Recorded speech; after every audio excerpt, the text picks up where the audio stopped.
Muy buenas tardes, querido público de Inofarma. Bienvenidos una vez más a estas transmisiones en vivo que hacemos, estos webinars que estamos haciendo para ustedes y por ustedes, médicos. Muchísimas gracias por su asistencia.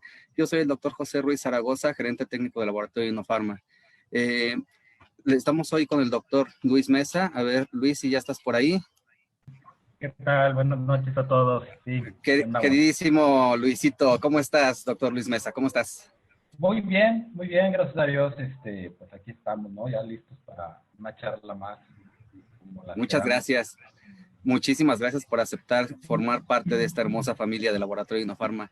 Nos vas a hablar algo acerca de antibióticos. ¿Por qué escogiste esta plática, Doc? Bueno, es parte de la práctica diaria de nosotros como los médicos que nos dedicamos a la clínica.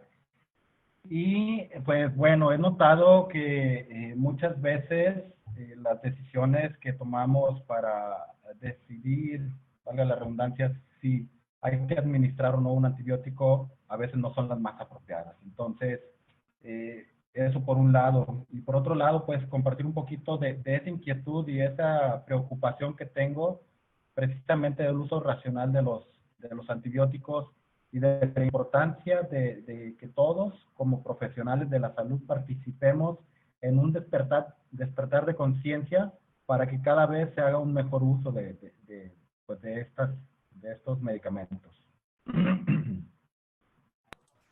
Ok, doctor, pues muchas gracias. Mira, aprovechando, te voy a decir, ya te están mandando saludos desde Guayaquil, Ecuador, Ciudad de México, Nuevo León.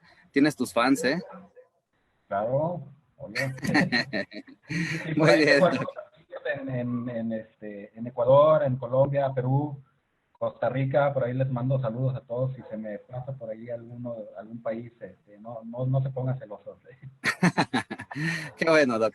Mira, pues sí, aprovechamos igual, mandamos saludos a todas las ciudades que nos han recibido con los brazos abiertos, nos han recibido muy bien. Les quiero hacer mención, ya estamos en Guatemala con distribuidora Global Vet, en Perú con distribuidora Improvet, y aquí les quiero hacer mención que Improvet está participando en Congreso IGNEO. Inscríbanse, es gratuito, pueden ingresar. Ahorita les pongo aquí abajo la dirección para que puedan registrarse. Las pláticas van a estar grabadas, pueden entrar las veces que quieran. Y ahí vamos a estar participando con un stand virtual para que nos puedan visitar y puedan hacer algunos pedidos. Médicos, si tienes problemas en la República Mexicana para conseguir los productos de Loeffler e Inofarma, por favor ingresa a la página www.inofarma.com.mx y en la sección de representantes, mis compañeros representantes te van a atender con mucho gusto. Y si es necesario, alguna de mis compañeras promotoras también te pueden hacer una visita para que puedas recibir los productos, o ya sea que te los enviemos con algún distribuidor. Si estás en Latinoamérica, en algún otro país que no sea México y te interesa la distribución de nuestros productos, también ingresa a esta página y en la sección de exportaciones te vamos a atender con mucho gusto para que puedas tener la distribución de nuestros productos. Agradecer a los médicos que nos han dado ponencias, como tú, Luis, que nos haces favor de hacer estas pláticas, que todos los médicos están muy interesados en ellas. Muchas gracias a todos. Ya no menciono a todos porque ya son muchísimos. Y les recuerdo que cada miércoles vamos a estar con estas pláticas en pequeñas especies y estamos también tratando de hacerlo cada 8 días, los jueves. Se nos ha complicado un poco, pero también los jueves con las ponencias de grandes especies. Entonces, pues ya no digo más, vamos a iniciar con esta plática. Doctor, ¿me puedes compartir la pantalla, por favor? Muchísimas gracias a Cardiología Veterinaria México también, que nos está apoyando con la difusión de este evento. SEAMVET, Centro de Estudios Avanzados en Medicina Veterinaria, el doctor Isidro Castro, que le mandamos un abrazo muy cariñoso. Y pues ya, vamos a empezar. Listo, Luis, te voy a dejar entonces el micrófono y los micrófonos para que puedas iniciar y nos vemos al finalizar para una sesión de preguntas y respuestas. ¿Te parece bien? Me parece excelente. Ok, Bueno. no olvides, médico, que nos estás viendo del otro lado, que puedes ingresar a todas las pláticas que hemos dado en la página, en la sección de webinar, puedes ver todas las pláticas para que le des clic a la de tu interés y pueda dirigirte a YouTube para que veas completa la presentación. Entonces, muchas gracias, Luis, te dejo. Nos vemos en un ratito. Claro. ¿Qué tal? Gracias. Buenas noches a todos. Pues demos inicio, ¿no?, a esta plática que, como ya les había mencionado brevemente ahorita, pues la hemos titulado como uso racional de antibióticos, lo cual es un tema recurrente y de uso diario. Y bueno, considero que es urgente hacer conciencia sobre precisamente este tipo de medicamentos que son tan importantes y su uso tan delicado debe ser tan preciso porque pues evidentemente tiene implicaciones e impacto también en la salud de los humanos. Entonces es urgente hacer conciencia porque no dudo que tengamos amplio conocimiento del uso de los antibióticos, sus mecanismos de acción eh, y una serie de cosas teóricas, pero es más importante, o más bien hay que conjuntar ese conocimiento con el entendimiento. Entonces, la idea es sembrar esa chispa o esa cosquilla, ¿no? De querer tratar de indagar más acerca de cómo debería ser la manera más adecuada de administrar nuestros antibióticos a nuestros pacientes.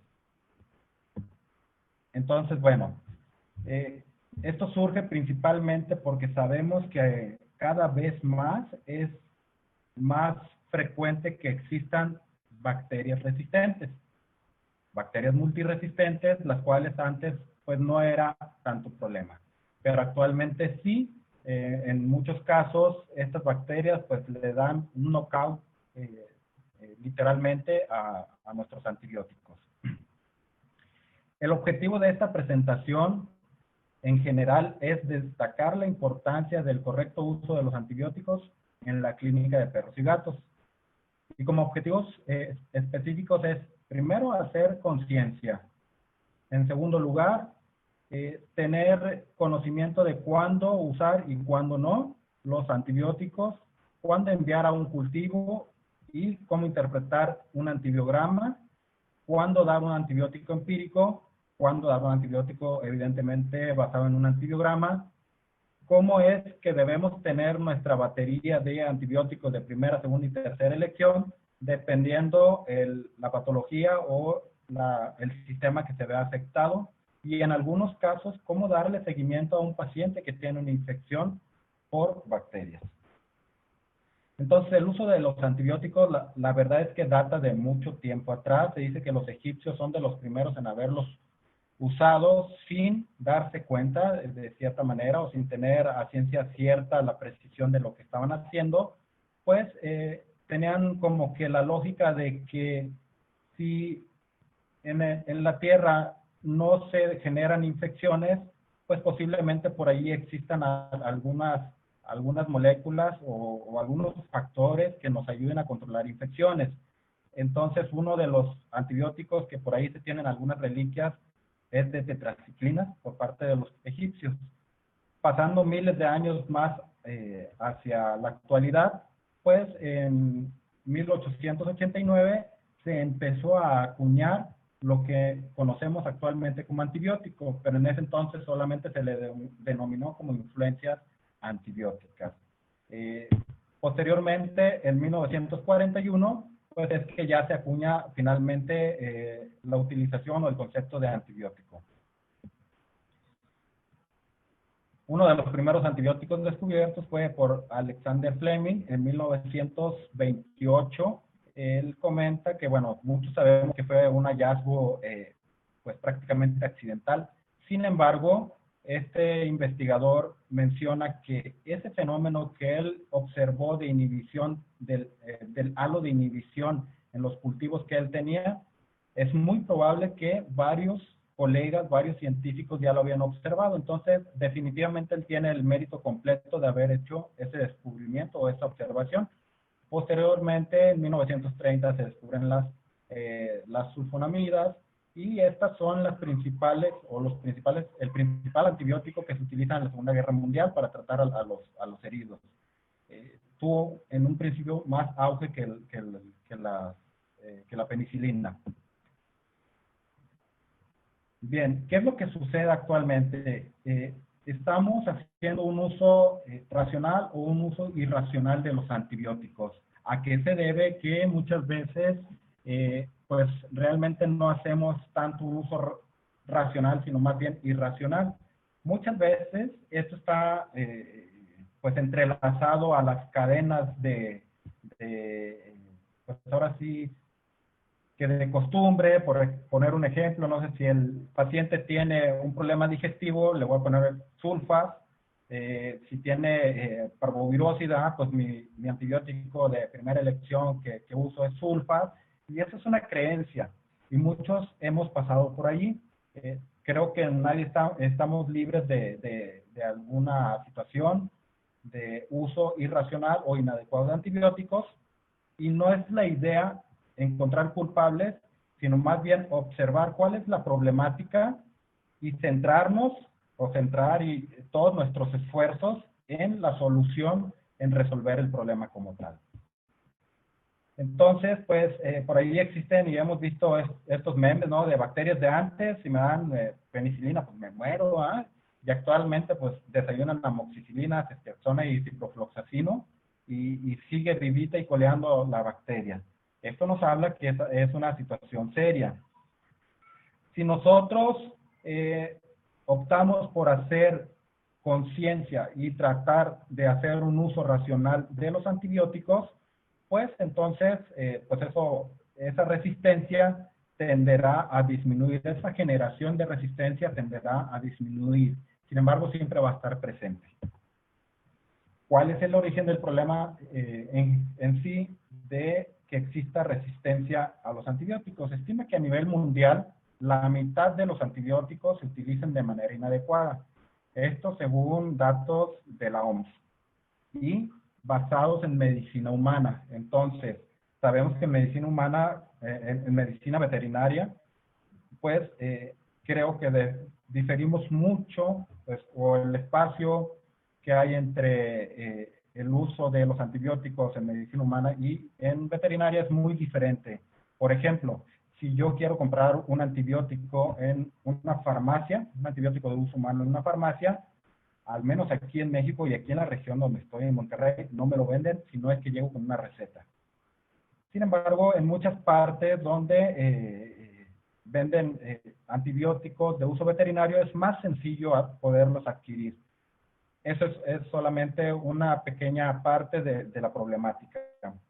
Hay muchas creencias y mitos, como podemos ver en los GIFs que están en la parte de abajo, donde dice que la resistencia a antibióticos solo es para los que toman antibióticos o que no tienen efectos secundarios o que esta está buenísima, los antibióticos caros son los mejores y es una total mentira, es falso.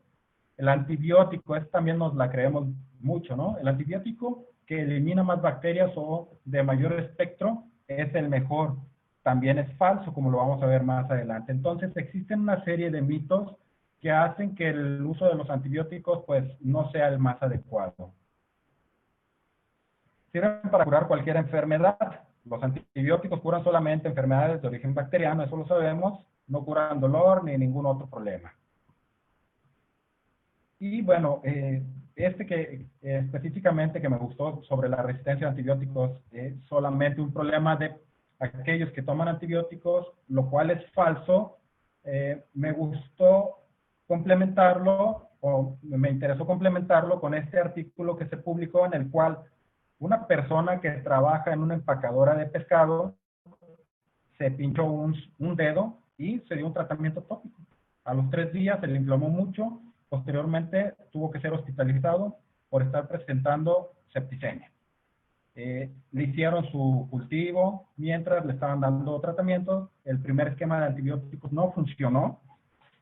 Y bueno, finalmente tuvieron que administrarle ertapenem con ceftriaxona para poder resolver el problema. Resultó que era una cepa de erisipela. Esa infección es rarísima en humanos y mucho más que sea multiresistente. Entonces la pregunta es, ¿de dónde surgió la multiresistencia en una cepa de erisipela? Si ese individuo seguramente nunca había tenido una erisipela en su cuerpo. Entonces, hay rutas por las cuales, tampoco vamos a entrar de lleno en ello, pero por las cuales puede estarse generando esta resistencia. Entonces, es importante porque de alguna u otra manera podemos vernos afectados incluso por un pinchazo de algo que no nos imaginábamos. La resistencia es una realidad. Para aquellos que no hacen tantos cultivos o no envían tantos cultivos, una vez que los empiecen a hacer, se van a sorprender el nivel de resistencia que a veces reportan los laboratorios. Entonces, por ejemplo, aquí vemos una Escherichia coli, una de las bacterias o la bacteria más estudiada en el mundo, y esta es multiresistente a casi todo, a excepción de la nitrofurantoína en este antibiograma que estamos presentando. Más adelante vamos a desarrollar un poquito más en qué consistió este caso. Entonces, la resistencia de los antibióticos es un problema actual y puede afectar a cualquier persona. Se cree que va a ser una de las principales causas de enfermedades infecciosas que no son tratables o difíciles de tratar. Existe ya un plan de contingencia o un plan de acción mundial sobre la resistencia a los antimicrobianos. Esta es dada por la Organización Mundial de la Salud y surgió en 2015, o sea, está bastante reciente. En ella se establecieron 5 objetivos, en los cuales evidentemente nosotros como profesionales de la salud vamos a participar, y es mejorar la concientización y la comprensión, reforzar los conocimientos a través de la vigilancia y la investigación, reducir la incidencia de las infecciones, utilizar de forma óptima los agentes antimicrobianos y evidentemente hacer una inversión sostenible para generar nuevos antibióticos y para generar nueva información que sea práctica. Pero ¿qué hay a nivel veterinario? La Asociación Mundial de Veterinaria tiene un repositorio bastante amplio donde diferentes países han generado estas guías o lineamientos para el uso apropiado o uso responsable de los antibióticos en la salud de los animales. Entonces, rápidamente paso todos los repositorios o los lineamientos que existen aquí, y lastimosamente Latinoamérica solamente vemos 3 países. Uno de ellos es Brasil, otro es Colombia, excelente, que tiene por allí 3 lineamientos o guías, y Perú. De ahí en fuera, pues no, ¿eh? Esto no quiere decir que, por ejemplo, México no los tenga.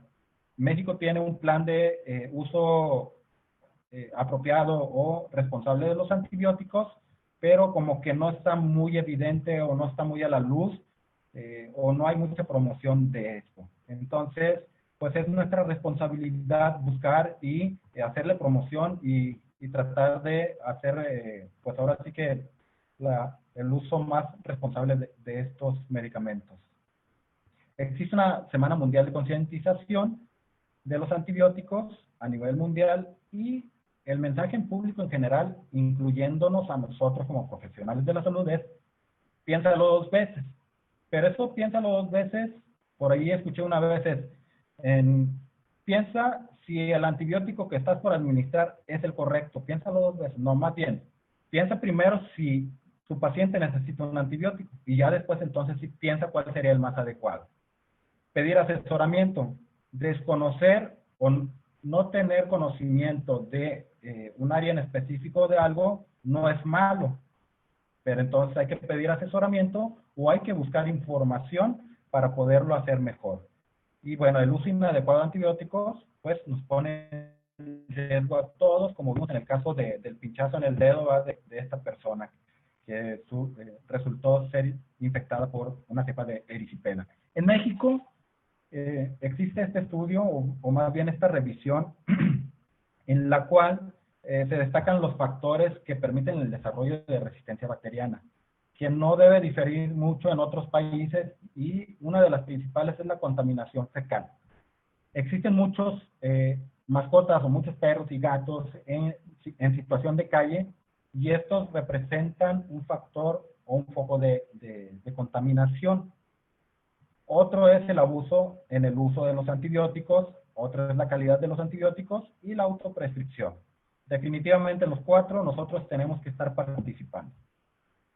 Tenemos que tener libre pensamiento en el sentido de que tenemos que razonar de qué manera es que debemos decidir primero si un paciente necesita un antibiótico y cuál, pero también de aplicar criterio de cuando alguien, como por ejemplo yo, un ponente, está dando alguna sugerencia, está diciendo que hagamos algo, sugiere una u otra cosa, y entonces hay que cuestionarlo. Yo todo el tiempo, cuando doy una plática, una clase, menciono que es importante que tengamos crítica constructiva, evidentemente, obviamente, sobre lo que se está mencionando en un artículo, aunque sea científico y aunque sea indexado, en un libro o incluso en un líder de opinión. Se tiene que tener esa crítica para ver, oye, Luis, ¿de dónde sacó esta información? ¿Realmente es cierto? ¿O qué más hay aparte de esto, no? Porque para profundizar en todo esto, pues en el tema del día de hoy, la verdad es que no nos bastaría con la hora o 2 horas que tenemos para presentarlo. Entonces, es nuestra responsabilidad buscar información. Y entonces, en ese mismo sentido, les pongo esta gráfica o esta pirámide, que me encantan las pirámides por ser tan equilibradas, donde en la parte de abajo vemos la opinión de los expertos, que es la que tiene menor fortaleza, menor fuerza de evidencia, y en la parte superior vemos a los artículos de revisión. Entonces, esto quiere decir que cuando un experto está opinando o da su opinión, pues hay que revisar. No quiere decir que no sea cierto lo que está diciendo, pero es la opinión de una sola persona. Más importante que eso es ver los estudios de casos, los estudios ya controlados, los estudios hechos al azar y, evidentemente, los reviews. Yendo un poquito más allá en cuestión de búsqueda de información, quiero presentarles esta otra gráfica en forma de pirámide también, donde se agregó un nivel más y le pusieron puras S. Son las 6 S para obtener información de estudios, ¿no? Y que tengan validez. Entonces, en la parte de abajo tenemos a los estudios individuales, posteriormente a las sinopsis de estudios, a la síntesis, a la sinopsis de síntesis, sumarios y sistemas. Entonces, en el caso de los sistemas, ya existe softwares en medicina humana donde tú pones ciertas palabras de un caso clínico o un caso clínico en específico o una enfermedad, y entonces ese software te va a hacer una búsqueda de qué es lo más actual y la mejor evidencia disponible para soportar tus decisiones clínicas en cuestión de diagnóstico, de tratamiento e incluso de seguimiento de la enfermedad que tú estás buscando. Está genial. Entonces, yo sé que para allá vamos en medicina veterinaria. Lo siguiente ya es entrar en materia del uso precisamente de los antibióticos, y la mayor parte de esta información está basada en esta guía, que está excelente, está amplia y está recientemente actualizada. La segunda edición salió apenas en noviembre del 2019 y, bueno, pues abarca muchos de los temas que estamos mencionando en este momento. Esta gráfica me menciona dos aspectos importantísimos. Por un lado, a su izquierda, pueden observar lo que es una flecha y que nos indica el nivel de riesgo de resistencia. Y por otro lado, la importancia que tienen estos antibióticos en medicina humana. Es decir, en la parte de abajo tenemos a los antibióticos que tienen menor importancia en medicina humana. En la parte de arriba tenemos a los que tienen mayor importancia para lo que es medicina humana, y también en la parte de abajo tenemos, en cada uno de los niveles, aquellos antibióticos que no son tan susceptibles de generar riesgo. En la parte superior tenemos aquellos que sí pueden generar, que tienen riesgo de generar resistencia, perdón. Entonces, ¿qué antibióticos nosotros deberíamos usar en medicina veterinaria? Pues principalmente aquellos que no son tan importantes para medicina humana, precisamente para no afectar esos que son específicos para medicina humana y también tomar el criterio de aquellos que no tienen tanto índice o tanto riesgo de generarse resistencia hacia ellos mismos. Entonces, este triángulo, esta pirámide está genial porque nos resume toda esta información y a partir de eso pudiéramos tomar decisiones. Por ejemplo, usar una vancomicina en un paciente, pues habría que justificarlo muy bien el por qué lo vamos a administrar. Los lineamientos para el uso de antibióticos en animales de compañía que vamos a estar mencionando a continuación solamente son recomendaciones, que no se entienda que es una regla de que tiene que ser la cefalexina mi antibiótico de primera elección para X problema. No es así. Hay que aplicar criterio. Entonces, son para la aplicación en la práctica general y, bueno, hay que interpretarlos cuidadosamente. Entonces, si hay algo por ahí que dicen, bueno, como que yo escuché algo diferente en una plática o vi algo diferente en un libro, por supuesto que puede ser así. Entonces, la idea es conjuntar esa información y que tengamos esa cosquilla de ir a buscar más y profundizar, evidentemente. ¿Cuáles son los principios generales del uso racional de los antibióticos? Primero, hay que probar la presencia de una infección bacteriana o al menos sospechas clínicamente fundamentadas de que existe. ¿Por qué? Porque en una infección viral no vamos a dar un antibiótico. Pues no, al menos que se haya complicado. Por eso aquí están los signos de interrogación. En una parasitosis regularmente no, ni en una micosis. Lo que aquí sucede es que en la mayor parte de las veces las infecciones bacterianas son secundarias. Entonces hay que ir a buscar qué es lo que está pasando de esa infección bacteriana. También hay que evaluar la probabilidad del que el sistema inmune del paciente responda y resuelva la infección. ¿A qué se refiere esto? ¿Cuántas veces yo, hablaré de mí, no he tenido un catarro, por ejemplo, he tenido escurrición nasal, serosa, digo, pues no hay problema, y lo dejo evolucionar hasta que hay una secreción purulenta, e incluso ahí le doy tiempo a mi sistema inmune, y en la mayor parte de las veces se resuelve sin necesidad de dar un antibiótico, tal vez un tratamiento sintomático, solo para estar un poco más cómodo. Pero regularmente no lo hago así. Entonces, ¿por qué hacerlo en mis pacientes? ¿Por qué darle un antibiótico a un perro que te llega con una tos y dices, pues sí, pues es traqueitis? Pues sí, pero pues no está complicado todavía. Entonces, el sistema inmune hace maravillas y de hecho, lo que hacemos nosotros con los antibióticos no es resolver completamente la infección, es solamente ayudarle al sistema inmune a que resuelva la infección. Estos criterios no aplican evidentemente para el tratamiento profiláctico quirúrgico. No nos vamos a esperar a que la cirugía se infecte, ¿verdad? Entonces hay que aplicarlos antes de una cirugía.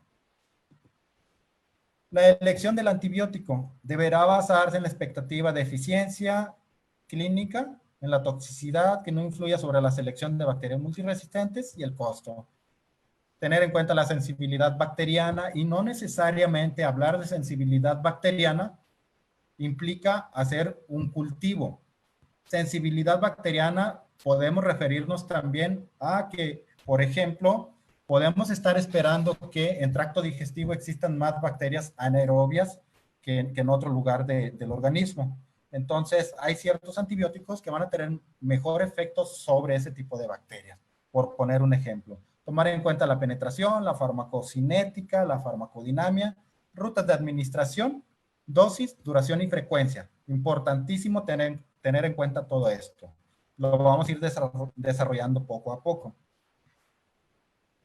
Al otro lado del mundo, específicamente en Dinamarca, en el 2011 se hizo una encuesta para ver cómo es que se estaban usando los diferentes grupos de antibióticos.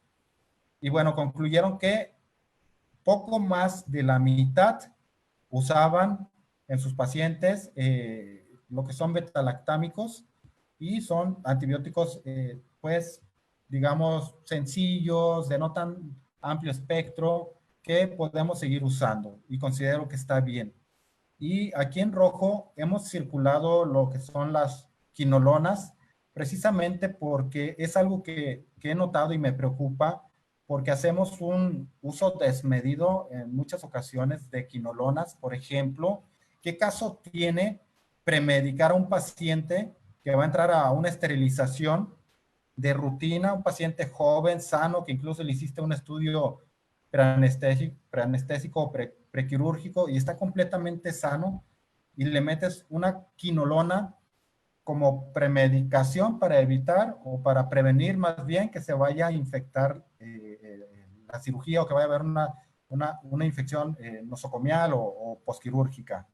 Es una barbarie el uso de fluoroquinolonas en ese sentido. Si el paciente que va a entrar a un procedimiento quirúrgico va a ser sometido a una enterotomía donde hay riesgo, pues bueno, a lo mejor ya se justifica, ¿no? Pero si es solamente para un procedimiento que consideramos incluso de rutina como una esterilización, no se justifica. Eso sí, lo decimos tajantemente. Entonces, también en el sentido de las encuestas del uso de antibióticos en esa misma zona del mundo, pues bueno, destacan el uso de las amoxicilina con clavulánico, y bueno, hay algunas variaciones. Algo aquí interesante es esta curva que vemos, verde, donde iba como tipo crecimiento exponencial y de repente empieza a caer y empieza a caer, y esta curva verde corresponde a las cefalosporinas de tercera y cuarta generación, como por ejemplo la ceftriaxona, el cefepime, ¿sí? Que debemos usarlos con mayor cuidado, con mayor responsabilidad. Ellos atañen o más bien relacionan esta caída en la curva o en el uso de las cefalosporinas de tercera y cuarta a que en el 2012 precisamente salió allí en Dinamarca esta guía que está tan completa, salió en el 2012, y entonces a partir de ahí como que hubo un despertar de conciencia en los médicos y dijeron, ah, chis, como que debemos bajarle un poquito, ¿no?, a nuestra intensidad con los antibióticos. Lo mismo deberíamos hacer nosotros. Creo que es parte de nuestra responsabilidad el generar esa conciencia en todos nuestros colegas. Entonces, debemos elegir antibióticos empíricos o basados en sensibilidad. Siempre debemos elegir un antibiótico empírico, o siempre debemos esperarnos a hacer un cultivo, o debemos conjugar ambos. En algunos casos hay que conjugar ambos, y en otros solamente con terapia empírica es suficiente, y en muchos otros, en la mayoría, hay que apoyarse en pruebas de sensibilidad o en antibiograma. Tenemos que tener en cuenta cómo vamos a enviar al laboratorio nuestra muestra, la que sea un exudado, sea un líquido como orina, sea sangre, etcétera, y tenemos que tener el conocimiento de cómo es la logística en el laboratorio. Ellos a veces incluso te proporcionan el medio de transporte, te dan las indicaciones y te dicen a veces incluso en qué horarios solamente reciben muestras. Entonces hay que coordinarlo, hay que preguntar a nuestros laboratorios cómo es que debemos hacerlo. Uy, aquí hay un poquito de fallas en el formato, pero bueno. ¿Cuándo debemos enviar a cultivo? Pues cuando se sospecha de una infección complicada o potencialmente mortal. En pioderma profundo regularmente sí es recomendable, y sobre todo en cualquier pioderma que exista presencia de bacilos, porque estaríamos sospechando que puede ser una pseudomonas, y esta bacteria llega a ser multiresistente. Infección de vías respiratorias bajas, sí, es muy recomendable. El detalle es cómo obtienes una muestra, pero sí es muy recomendable. Osteomielitis, altamente recomendable hacer cultivo. Peritonitis, en sepsis, infección del tracto urinario bajo y alto. Sobre todo en gatos es prácticamente necesario hacer un cultivo, porque la incidencia de infecciones en vías urinarias en gatos es muy baja por las características de la orina. Entonces, regularmente es aséptica los procesos inflamatorios de vías urinarias en gatos. En perros no tanto, ahí sí es un poquito diferente. Cuando hay falla en la respuesta al tratamiento inicial, en infecciones recurrentes o refractarias, en pacientes inmunosuprimidos o comprometidos para monitorear alguna infección establecida y si se sospecha de alguna bacteria multiresistente. ¿Cómo es que debemos interpretar un antibiograma? Bien, va a depender, ¿no? No siempre nos ponen todos los antibióticos que tenemos en nuestro gabinete. Entonces, hay que hacer una interpretación de, por ejemplo, la amicacina, al ser un aminoglucósido, evidentemente lo vamos a asociar a gentamicina, aunque pueda haber variación, obviamente, en la sensibilidad, pero podemos hacer una asociación de esto mismo. Al igual que la ampicilina, al ser una aminopenicilina, la ampicilina puede predecir otras aminopenicilinas como la amoxicilina. También tenemos que hacer una interpretación sobre cuál es el más probable fenotipo de resistencia de esa bacteria que nos están reportando.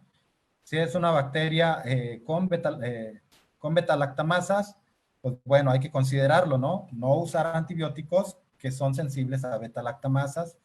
La cefalotina me puede interpretar o se puede interpretar como aquellos antibióticos como la cefalexina, que es una cefalosporina de primera generación, así como la cefoxitilina, que es una cefalosporina de segunda. El cloramfenicol es de los pocos que muestran efecto contra Escherichia coli multiresistente. La clindamicina, para predecir su sensibilidad en lincosamidas, la doxiciclina a tetraciclinas, eritromicina a lincosamidas y macrólidos, las fluoroquinolonas. En el caso de las fluoroquinolonas no existe pues resistencia cruzada muchas veces. Sin embargo, a veces hay cierta relación en la sensibilidad. Entonces, en los antibiogramas muchas veces te ponen 2 quinolonas. Por ejemplo, ciprofloxacino con una quinolona de tercera o cuarta. El ácido fusídico, bueno, lo mencionan en el artículo, sin embargo, en medicina humana se usa sistémico, en medicina veterinaria solamente es tópico. Entonces ahí queda un poquito la duda, ¿no? De si pudiéramos usarlo o no. La gentamicina, pues bueno, ya lo mencionamos. El imipenem es un antibiótico pues de último recurso. La nitrofurantoína, exclusivamente para infecciones urinarias. Y así cada uno de estos antibióticos que, por ejemplo, tenemos ahí a las sulfas, al sulfametoxazol, que en general va a predecir el efecto o la sensibilidad a todas las sulfas. Cefalosporinas de tercera, como lo que es la cefovecina o la ceftriaxona, y la vancomicina, que es de última elección para bacterias gram positivas. Hay que justificar muy bien su uso. A final de cuentas, el mandar a hacer un cultivo en conjunto con su antibiograma va a dar un resultado que es el informe de resultados. ¿Qué es esto? Pues es la suma de la identificación del microorganismo más su antibiograma. De ahí se hace una deducción del fenotipo de resistencia, se infiere cuál sería su implicación clínica para tomar la mejor decisión y ya existe todo un proceso de interpretación del antibiograma que es precisamente la lectura interpretada del antibiograma. Algunos laboratorios de medicina humana hacen este informe de resultados. Sin embargo, es necesario que nosotros tengamos ese conocimiento. Hablar de este tema en específico, profundizar en él, nos llevaría bastante tiempo. Sin embargo, bueno, en general es así como lo pudiéramos ver. Aquí tenemos el caso de Luke. Es un perrito que se tragó un cuerpo extraño, duró con ese cuerpo extraño como una semana, un poquito más de tiempo, a tal grado que sufrió necrosis de una parte del intestino, fue sometido a una cirugía, a una anastomosis término-terminal, y bueno, se complicó con peritonitis. Se tomó una muestra de líquido peritoneal y se mandó a analizar. Se aisló Escherichia coli. Para suerte de este paciente, pues, a pesar de que es multiresistente, que es la que ya les había mencionado anteriormente, fue sensible a nitrofurantoína.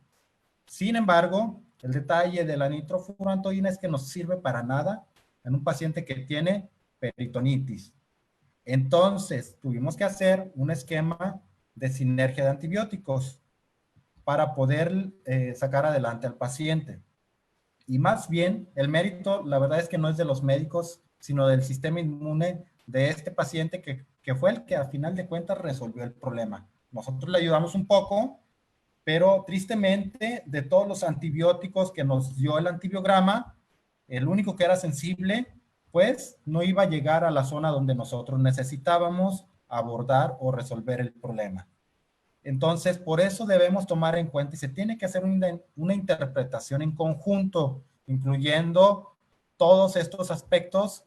Por ejemplo, en este caso, si el antibiótico llega a donde tú quieres que, o a donde está establecida la infección.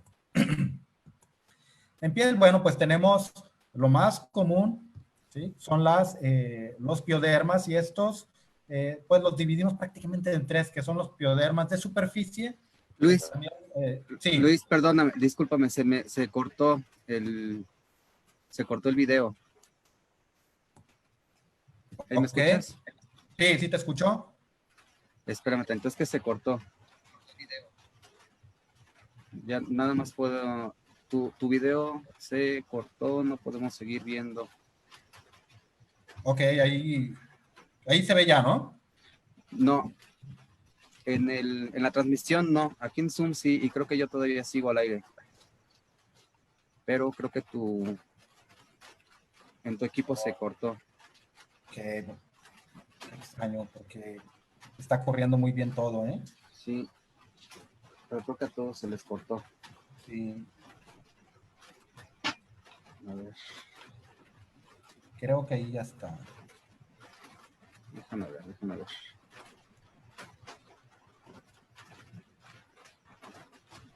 A ver. Sí, ahí está ya. Espérame, dame un segundo. Es que creo que en el en vivo, en Facebook, está cortado. Sí, fíjate que lo tengo sintonizado. Es que yo sí. Sí, ¿tú lo tienes sintonizado y me escuchas? ¿Y me ves ahí? Bueno, perdón, ¿ves la presentación y me escuchas? Veo la presentación, sí. Lo tengo en silencio. Ok. Déjame ver si sí. ¿Qué están diciendo? Ya se ve, sí se ve. Muy bien, okay. Continuamos entonces. Entonces, bueno, resumo esta parte por si se perdió algo. En el caso de este paciente, les comentaba que el mérito es propiamente de él. Lastimosamente no pudimos, el antibiograma no nos ofreció un antibiótico que pudiera ser eficiente para resolver el problema. Entonces, tuvimos que usar un esquema de doble antibiótico, sinergia de doble antibiótico, específicamente un aminoglucósido con un betalactámico, y nos ayudó bastante bien. Por ahí anda el paciente, afortunadamente. Estábamos hablando entrando al tema de piel, donde les comentaba que las infecciones de piel son bastante comunes y las dividimos básicamente en tres. Lo que son los piodermas de superficie, que también son conocidos como sobrecrecimiento bacteriano, algunos autores lo mencionan así. Y bueno, estos definitivamente no necesitan antibiótico sistémico. Prohibido usar antibiótico sistémico en un pioderma de superficie. En un pioderma superficial, donde puede haber foliculitis, pues también la mayor parte de las veces estos se pueden resolver con tratamiento tópico.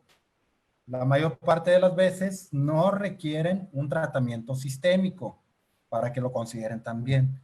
Donde la cosa se empieza a poner un poco más complicada a veces es en los piodermas profundos, sobre todo cuando hay furunculosis, que es rompimiento del folículo, y bueno, allí sí pudiera ser necesario administrar un antibiótico sistémico. Otro criterio para la administración de antibióticos sistémicos, pues es los que ya mencionamos, ¿no? Que puede haber resistencia, que puede ser un paciente inmunosuprimido. Entonces, son varios factores los que debemos tomar en cuenta. Antibióticos de primera elección para infecciones en piel, tendríamos en primer lugar a la clindamicina, lincosamidas, en este caso la clindamicina. Sin embargo, yo no lo uso tanto, en lo personal no lo uso tanto porque mi primera elección, la verdad es que es tratamiento tópico. Ya cuando yo estoy pensando en administrar un antibiótico sistémico en un paciente que tiene un pioderma, pues realmente es porque no está tan sencillo el asunto y entonces mínimo me paso directo a una cefalosporina de primera generación como una cefalexina, por poner un ejemplo. Hay algunos otros antibióticos, pero bueno, ahorita mencionamos este nada más. Ya de tercera elección sería fluoroquinolonas, pero si tú ves que tu pioderma, en el pioderma que estás tratando, hay presencia de bacilos, y esto lo puedes ver en una citología, pues pudieras pasarte a uno de tercera elección, que sería una quinolona. Tal vez hay que evaluar bien al paciente, si es un paciente joven, sano, etcétera, etcétera, posiblemente no sea necesario, pero bueno, hay que considerarlo.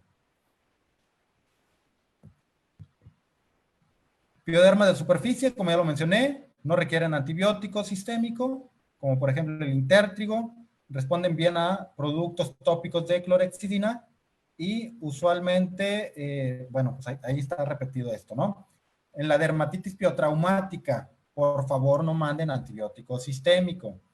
Si llega un paciente con estos hotspots o eczemas húmedos, no es necesario mandar antibiótico sistémico, ni mucho menos una quinolona. No lo hagan, por favor.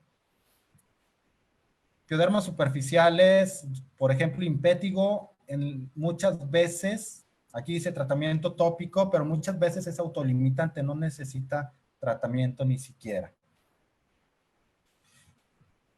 Y bueno, en el caso de pioderma mucocutáneo, tópico lo ponemos un poquito en duda porque sí lo resuelve, pero muchas veces el animalito está lamiéndose y no permite que se quede el tratamiento como debe ser. En tal caso, a veces lo que hacemos es, se aplica el tratamiento, lo observamos un poco de tiempo y pues ya le damos oportunidad de que se absorba un poco.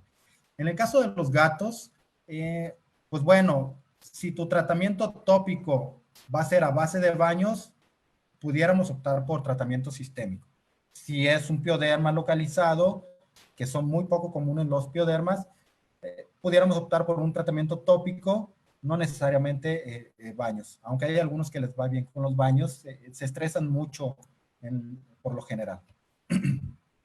Para pioderma profundo, pues lo estábamos mencionando, ¿no? Lo que es la clindamicina, cefalexina, amoxicilina, clavulánico.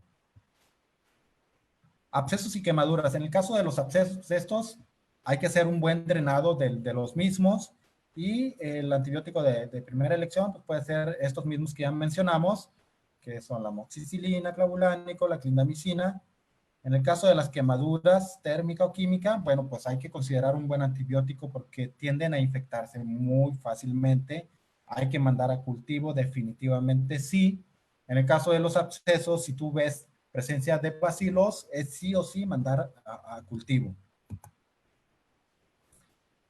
Este tema de otitis también está súper interesante. Vamos a empezar con los pacientes que tienen otitis externa, donde si es una otitis externa leve, ¿sí? Pues con productos de limpieza que tengan cierto efecto antimicrobiano, como aquellos que tienen clorhexidina, es más que suficiente, que tienen ácido acético o tri-CDTA. Otitis externa marcada con presencia de bacilos, pues ahí la cosa ya se pone un poco más interesante. Ya hay necesidad de administrar antibióticos o algunos productos que contengan antibióticos para resolver la otitis y darle el seguimiento que requiere. Hay que hacer citología de esos oídos y hay que revisarlos con el otoscopio y si es posible con endoscopio. Con membrana timpánica íntegra, con lavados y limpiadores ópticos antimicrobianos, muchas veces estas otitis se resuelven. Sin embargo, si hay que administrar algún antibiótico, los de primera elección serían los aminoglucósidos, aunque si tú ves bacilos que pudieran estar asociados a pseudomonas, por ejemplo, pues bueno, hay que mandar a hacer cultivo y pudiéramos irnos directo a usar una quinolona. por ahí mencionan que no es tan necesario hacer un cultivo bacteriano en pacientes que tienen otitis externa. Yo creo que sí es muy necesario, sobre todo en aquellos pacientes que te llegan con otitis crónica, porque estos muchas veces ya están ahí las estadísticas, por lo menos el 50% de estos pacientes ya presentan otitis media. Entonces le puedes ir avanzando con tu cultivo para tomar la mejor decisión en caso de que requieras administrar un antibiótico sistémico. Cuando la membrana timpánica está perforada, vamos a evitar todos estos productos y entonces aquí ponemos entre duda, ¿no? Si administramos o no antibióticos tópicos. Vamos a evitar estos más bien, vamos a evitar los aminoglucósidos si hay membrana timpánica perforada, precisamente porque los aminoglucósidos son ototóxicos y también pues bueno, vamos a evitar limpiadores que son ototóxicos. Entonces hay que usar aquellos que no son ototóxicos. Y aquí pongo entre dudas si usamos o no antibióticos tópicos. Yo sí uso antibióticos disueltos en solución salina para estos pacientes que tienen la membrana timpánica perforada. Entonces, por ahí hay algunos lineamientos ya más específicos para manejar pacientes con otitis.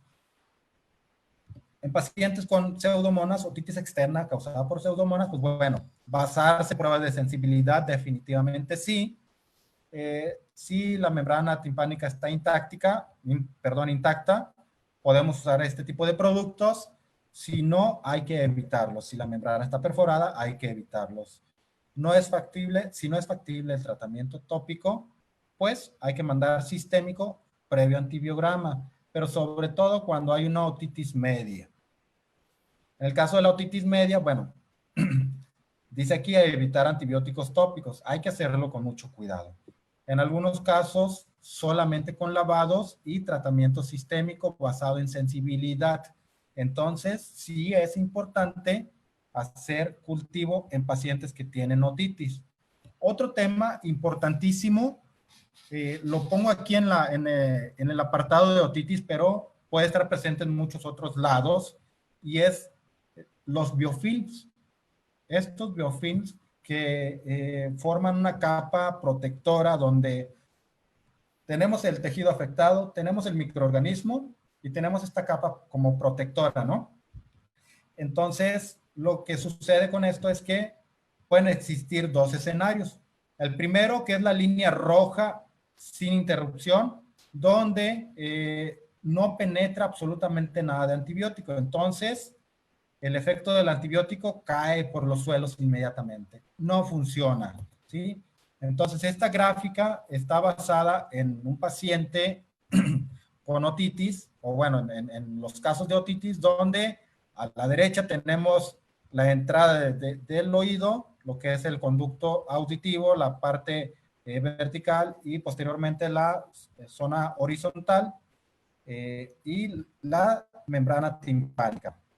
Entonces, ¿qué sucede con estos antibióticos? Pues no va a tener efecto. Entonces, el microorganismo va a estar feliz de la vida, protegido, y no va a haber un efecto. Entonces, pudiéramos pensar que es resistente y ni siquiera mandamos a hacer un cultivo. Entonces, no es necesariamente que la bacteria sea resistente. Hay un biofilm. Por otro lado, la penetración intermedia por causa de un biofilm es sumamente peligrosa. ¿Por qué? Si yo, por ejemplo, por poner un número, estoy administrando 100 unidades de X antibiótico y solamente penetran 5, ¿qué es lo que va a suceder aquí? Pues voy a hacer una selección positiva bien interesante hacia hacia bacterias que van a ser resistentes a ese antibiótico que estoy administrando. Y si el paciente es un paciente crónico que ya ha pasado de un clínico a otro y a otro y su problema de oídos no ha sido resuelto y no se ha abordado de esta manera o no se ha tratado el biofilm, pues estamos haciendo una bomba de tiempo. Tomar en cuenta que estos pacientes muchas veces vienen con el oído estenosado y la infección está aquí, tu tratamiento está acá afuera y entonces no tiene efecto. Y dices, pues no funciona el antibiótico y es resistente. Pues no, Lo que tienes que hacer primero es abrir este conducto auditivo y entonces sí, después administrar antibiótico. Es todo un tema, el tratamiento de otitis, pero bueno, aquí a modo muy breve menciono algunos de los productos limpiadores que básicamente son ceruminolíticos, que son agentes secantes, y algunos de estos tienen efecto antimicrobiano. Hay gran variedad para que los tengan en cuenta. En el caso de Mimi, a esta perrita solamente con otitis externa, pues le mandamos a hacer su cultivo porque tenía tumores. Entonces pensábamos que por ahí pudiera haber un factor inmunológico, alguna cuestión que no permitiera haber una buena respuesta al tratamiento. Se aisló de este paciente Staphylococcus aureus, y bueno, resultó ser sensible, ¿no? a bastantes antibióticos. Posiblemente es un staph meticilin resistente, pero bueno, sí había bastantes opciones terapéuticas. Se resolvió sin ningún problema. En el caso de oso, observamos ahí algunas bacterias. El cliente estaba bastante preocupado por su mascota y dijo, no hay necesidad de hacer algo más. Bueno, pues siempre es recomendable hacer un antibiótico. Siempre es recomendable hacer un antibiograma, pero en algunos casos es muy necesario. En este caso, pues no era tan necesario, pero bueno, mandamos a hacer cultivo y nos reportaron que no se aisló flora bacteriana patógena.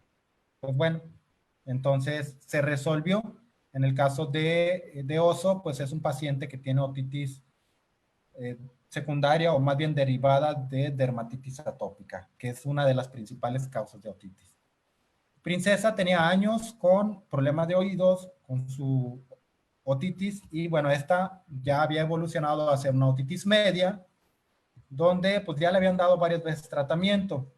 Le mandamos a hacer su cultivo, resultó ser también un staph, con algo de resistencia ya. Aquí la diferencia, ¿no?, entre un paciente que ya ha sido tratado y uno que no, pues este ya muestra más resistencia. Y pues bueno, hicimos la endoscopía de sus oídos. En el oído izquierdo ya teníamos una membrana timpánica rota, literalmente, y del oído derecho veíamos un tímpano abombado. Entonces, si nosotros no vemos esto, vamos a estarle dando antibiótico y un producto y X producto no funcionó, ahora cambio al otro, y ahí nos la vamos a llevar, y el paciente lo que necesita es un procedimiento quirúrgico, en este caso una meringotomía, para poder aperturar ese tímpano, que salga ese pus que está ahí o esa secreción, y entonces sí, ir resolviendo con mucha paciencia y con tiempo, mucho tiempo, dinero y esfuerzo, esa otitis. En el caso de Grace, una perrita de 6 años con dermatitis atópica, esta también tenía problemas en sus oídos, tenía otitis ya de tiempo, no se había tratado adecuadamente, y me llamó mucho la atención que traía bacilos al momento de hacer la citología. Mandamos a hacer el cultivo y bueno, se identificaron estas 2 bacterias, que son de las más comunes. Presentaba ya una otitis media y manejamos tratamiento y ha ido evolucionando bastante bien. En tracto urinario, ¿qué es lo que hay que hacer en pacientes con infecciones de tracto urinario? En los perros es más alta la incidencia de infecciones del tracto urinario que en gatos. Y en el caso de los gatos hay que buscar una causa secundaria. Puede haber algo ahí, un factor que esté causando que se esté generando esa infección del tracto urinario. Se deben usar antibióticos en todos los pacientes con examen de orina general compatible con infección del tracto urinario. Lo pongo ahí como pregunta. ¿Se debe usar? Pues no. Y sobre todo porque hay gatos que tienen todo el perfil, toda la forma de que su examen de orina es debido a una infección, y no es así. Incluso tú ves bacterias en el sedimento, pero no son bacterias patógenas. Entonces, en los gatos es sí o sí, hay que mandar a hacer un cultivo con su respectivo antibiograma en caso de que prolifere, para confirmarlo. No administrar, en el caso de los gatos, no administrar antibiótico empírico, no es recomendable. En el caso de los perros, tal vez sí, puedes iniciar con antibioterapia empírica y una vez que terminas ese proceso de un tratamiento ya establecido, bajo el criterio que hayas establecido, esperas 5 días, una semana, y entonces sí mandas a urocultivo para confirmar realmente si se resolvió o no la infección. Esta tabla se la tienen que grabar, importantísima. ¿Qué nos indica aquí? Pues el número de o las unidades formadoras de colonias. Dependiendo el muestreo, el método de muestreo, sería positivo a infección o no.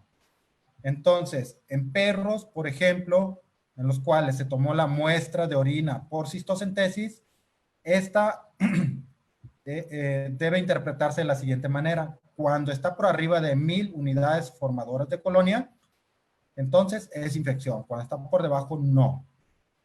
En el caso de cuando usamos sonda o catéter, tiene que estar por arriba de 10,000, y en micción espontánea, en el caso de las perritas, pues bueno, arriba de 100,000. En el caso de los gatos es más estricto, no más de 1000, tanto por cistocentesis como cateterización, y en micción espontánea no más de 10,000. Esto deben tenerlo en cuenta porque después cuando nos llegue el antibiograma, pues tenemos que hacer la interpretación de manera adecuada. Antibiótico de primera elección son las sulfas, aunque si hay por ahí algo de cristaluria, pues hay que tomarlo con consideración. En tal caso, tal vez las aminopenicilinas. Monitorear 5 o 7 días después de haber cesado el antibiótico. Cuando cateterizamos a un paciente, no es necesario administrar antibióticos profilácticos, ni antes ni después de poner la sonda. Cuando hay infección en tracto urinario alto o pielonefritis incluso, pues bueno, esta regularmente es ascendente de uretra, luego vejiga y sube hasta lo que es la pelvis renal, pues es altamente recomendable hacer cultivo y más o menos seguir las indicaciones para una cistitis también.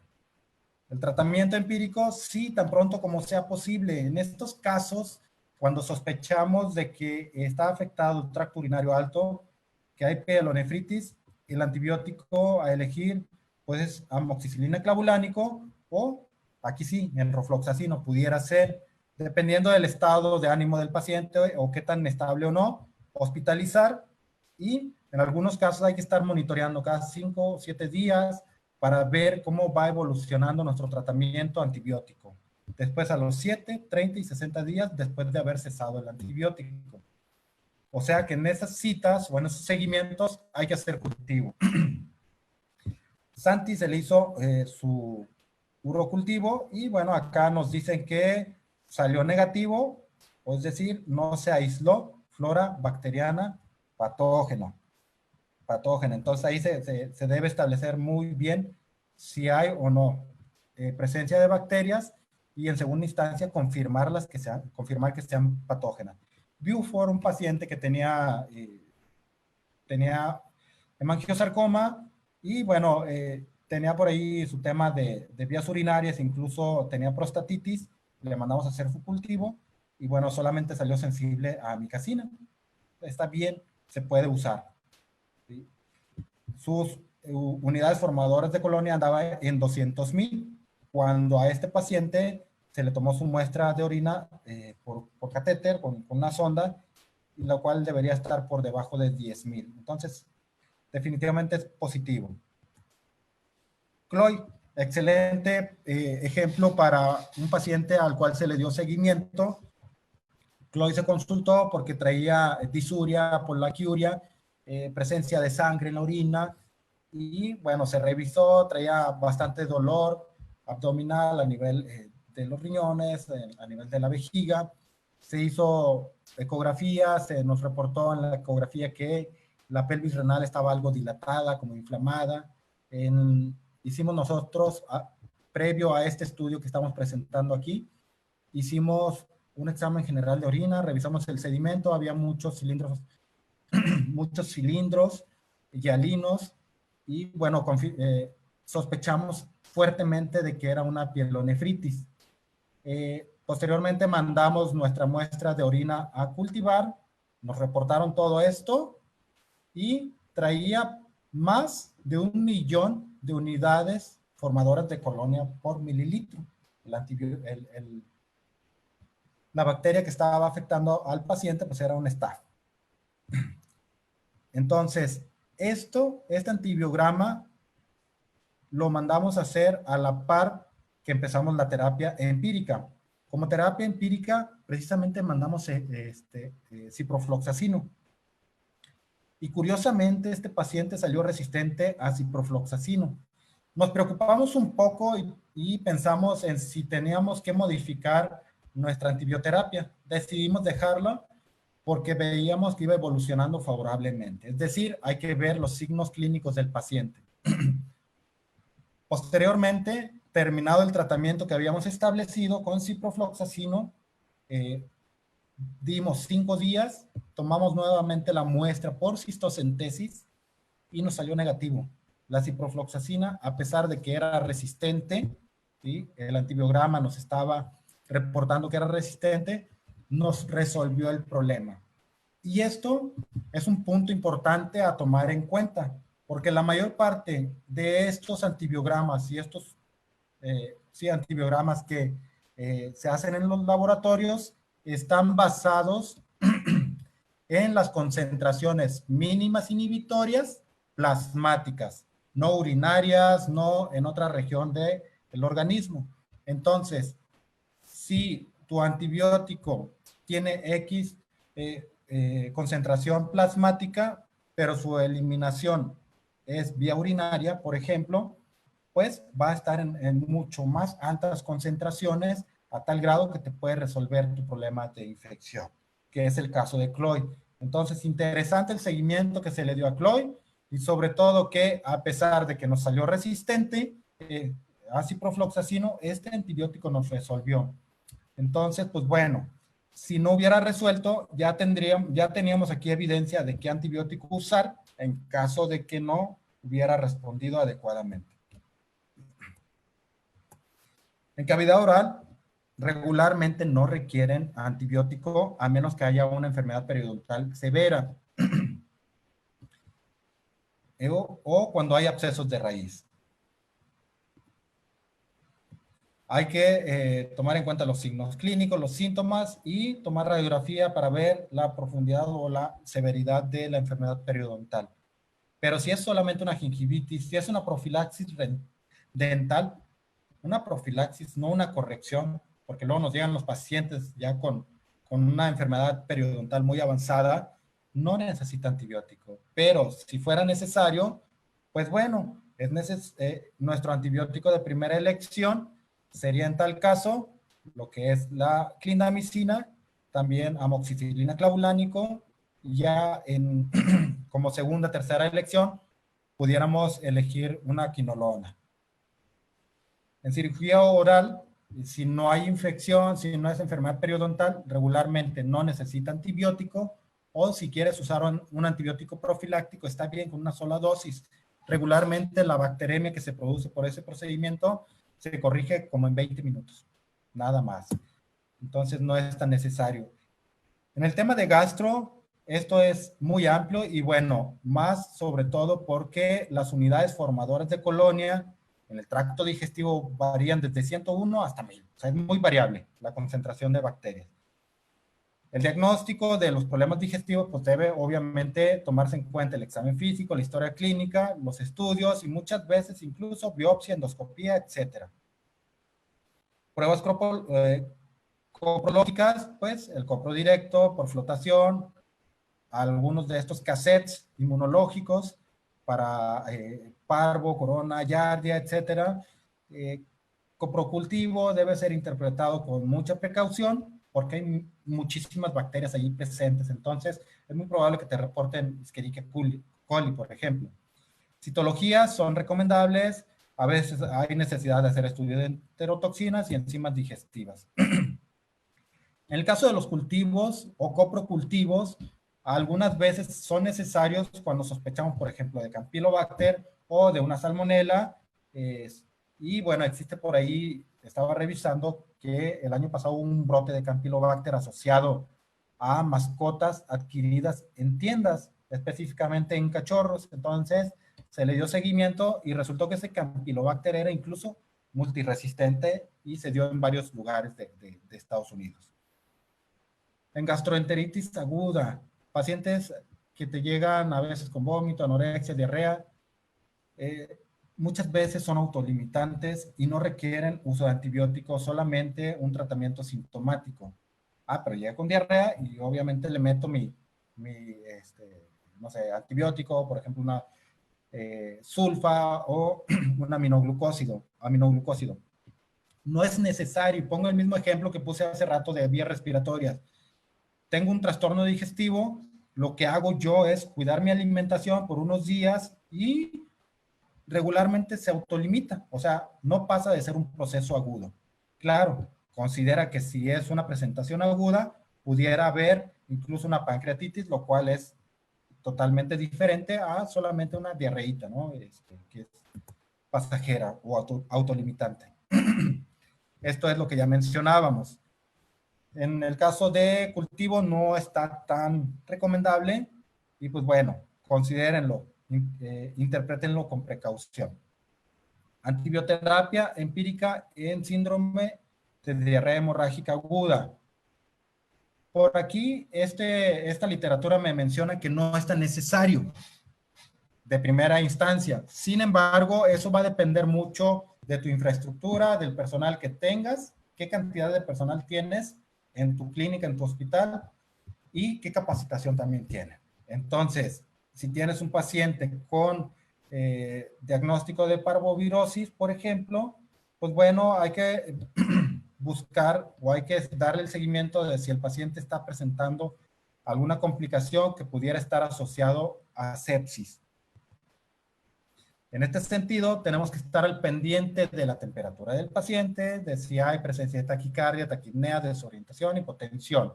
Si quisiéramos manejarlo de esa manera, hablando específicamente de un paciente que tiene una gastroenteritis hemorrágica por parvovirosis. ¿Le paso antibióticos? Sí, cuando ya estás viendo estos signos, sí. Si sospechas, o más bien, si hay leucocitosis o leucopenia muy marcada, pues claro que hay que administrar antibióticos. Y en estos casos, pues ya sería recomendable enviar a un hemocultivo porque hay un paciente septicémico. Entonces, en los casos de parvovirosis, pues hay que tener cuidado. Es una infección viral que fácilmente se puede complicar con infección bacteriana o con una translocación bacteriana. En el caso de coronavirus, muchas veces es observación y es autolimitante. Pero parvovirus sí hay que tener un poquito más de cuidado. El tratamiento en general de la enteritis por parvovirus, pues es más o menos como viene aquí. Y esto es sacado nada más y nada menos que del libro de infecciosas de Green. A lo que nos atañe o lo que nos interesa en este tema es qué antibióticos debería usar yo en un paciente que tiene parvovirosis. Repito, lo que acabo de mencionar relacionado a si tiene o no septicemia es porque vamos a dar un seguimiento puntual. En particular, si no podemos dar el seguimiento puntual por la razón que sea, yo sugiero administrar antibióticos desde el momento en el cual se está presentando hemorragia. Entonces, los antibióticos de primera elección en un paciente que tiene parvovirosis, pues son como siguen: ampicilina, algunas cefalosporinas de primera o de tercera, e incluso gentamicina. En el caso de la gentamicina, al ser un aminoglucósido, pues hay que tomar en cuenta el estado hídrico del paciente, que no va a estar deshidratado, porque entonces sí, el efecto nefrotóxico puede ser mayor. Y aquí pongo pues en duda, ¿no? Sulfas no es de primera elección en un paciente que tiene parvovirus. Enfermedad intestinal, inflamatoria intestinal, que ya se está cambiando este concepto, ya más bien es un síndrome donde se agrupan algunas enfermedades y bueno, esto es se caracteriza por una diarrea crónica. Estábamos hablando de diarreas agudas, ahora estamos entrando al tema de diarreas crónicas. El tratamiento en general de estos pacientes, en primera instancia, no requieren antibióticos, sino más bien cambio de alimentación. Muchas veces es una reacción adversa al alimento que está generando una inflamación. Y derivado de esa inflamación, pues va a haber una diarrea. Entonces, con un cambio de alimentación, a veces se resuelve. Puede ser un alimento hidrolizado, pero por ahí algunos colegas expertos en gastro o que tienen bastante conocimiento en gastro, incluso recomiendan una dieta Nobel a base de proteína Nobel con carbohidrato Nobel. Si eso no resuelve, pasamos al siguiente nivel, que es prednisona o algún otro inmunosupresor, y posteriormente podemos escalar al uso de antibióticos, y aquí entra el uso de la tirosina.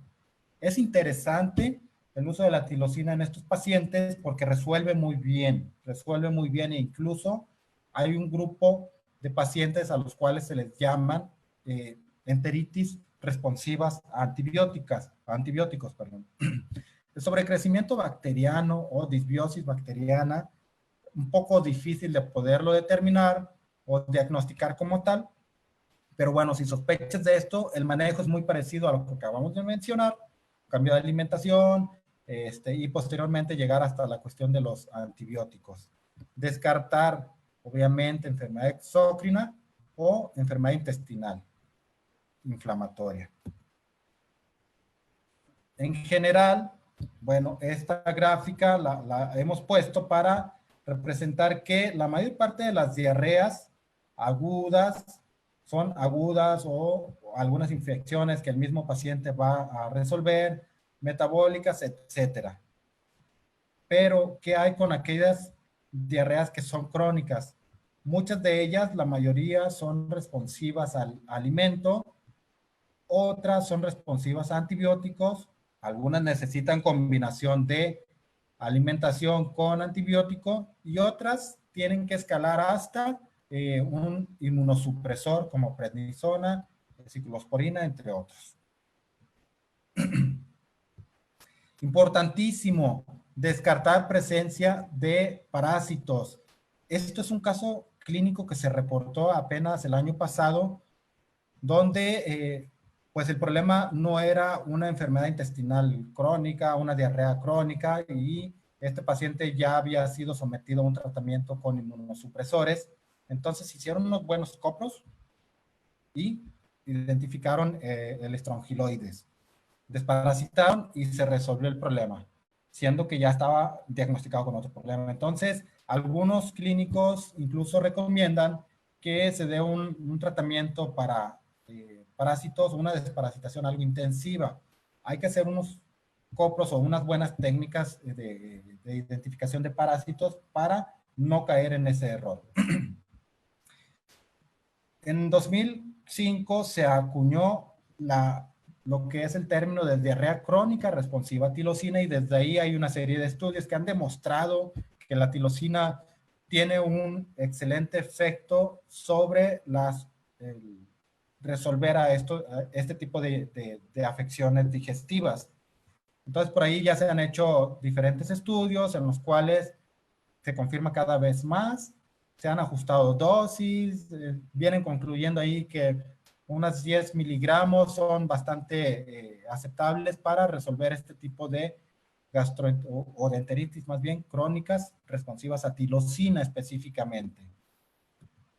Entonces, por ahí también entra el tema de los probióticos, que si bien no tiene tanta evidencia como la tirosina, sí hay por ahí evidencia de que nos ayudan a resolver o es un tratamiento complementario. En sistema reproductor tenemos por ahí infecciones de prepucio, de vagina, y bueno, esto se puede presentar principalmente durante el estro, donde la cantidad de bacterias aumenta. El útero pues es estéril a excepción de la monta y del parto. En la preñez, la presencia de bacterias en el exterior del tracto reproductivo es normal y son susceptibles a resistencia por antibióticos. Para hembras gestantes, el antibiótico de primera elección es amoxicilina.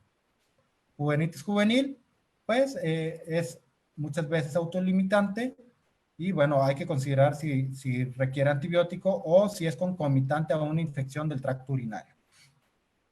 Vaginitis en hembras adultas, puedes considerar si existe por ahí algún tema anatómico como estenosis, cuerpos extraños, etcétera.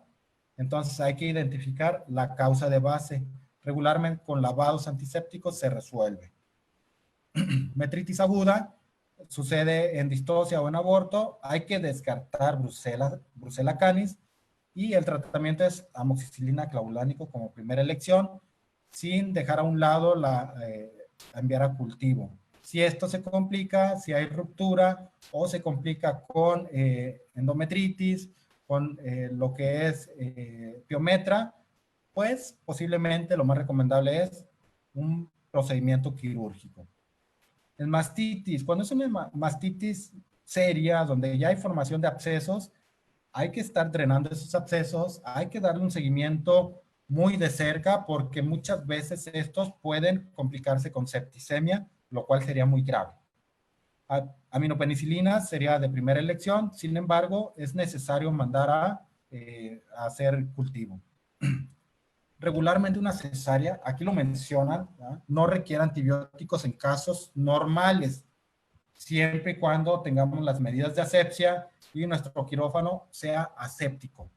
Si tenemos ahí algún detalle con la cuestión de la asepsia o tuvo que ser de urgencia y no tuvimos oportunidad de preparar, por supuesto que hay que administrar un antibiótico prequirúrgico, un antibiótico preventivo.